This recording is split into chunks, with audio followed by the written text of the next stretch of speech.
For much of the country, spring so far has left a lot to be desired when it comes to getting outside, and that's been very disruptive to Major League Baseball. So far, 28 games have been postponed by weather. You have to go back to 1983 to find a year with more in March and April. Now, here's the breakdown of postponements each day for the first 5 weeks of the season, which opened on March 29th. 6 games were postponed on April 15th. That's almost 40% of the schedule that day. So far, 12 different home sites have been affected.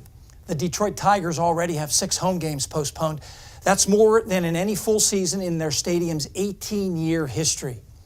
Now for context, here's a summary of weather-related postponements over the last 10 seasons. A total of 334 for an average of 33 to 34 per year.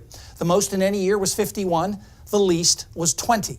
7 teams had no home games postponed by weather in that 10-year period. 5 of them play in stadiums that are domed or have retractable roofs.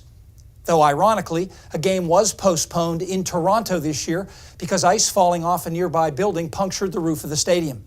The Dodgers and Giants play in climates where it doesn't rain much, though as luck would have it, even the Giants had a game rained out this year. Now historically, April has the most games postponed by weather. Here's a breakdown by month over the last 10 years. 108 in April, so on average about 11 per year.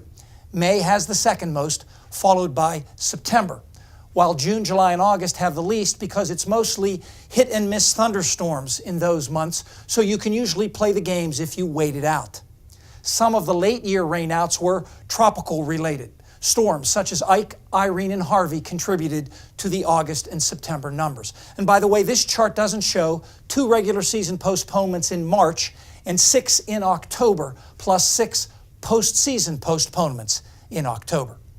Now here's how the last 10 years of postponements break down geographically. In the Northeast, the Red Sox, Mets, and Yankees all have 22 over the last decade. No, that's not a typo, just a testimony to their similar weather. To the South and West, Baltimore, Philadelphia, and Cleveland also have around 20, a bit lower in Pittsburgh, while the Washington Nationals have the dubious distinction of postponing the most home games over the last 10 years, 27. Farther west, only Detroit and the Chicago White Sox have more than 20, though the Cubs, Twins, and Colorado Rockies are close. The Reds, the Cardinals, and the Royals wash out at a slightly lower rate, averaging about 1 per year. Now, Major League Baseball is already planning to adjust next year's schedule because of this season's weather issues. More games in April will pair teams that play each other a lot during the season. That way, if games were postponed, it's easier to reschedule because those teams make multiple trips per year to each other's hometowns. Will any games be rained out in the extended? Stay tuned. We'll have that for you next.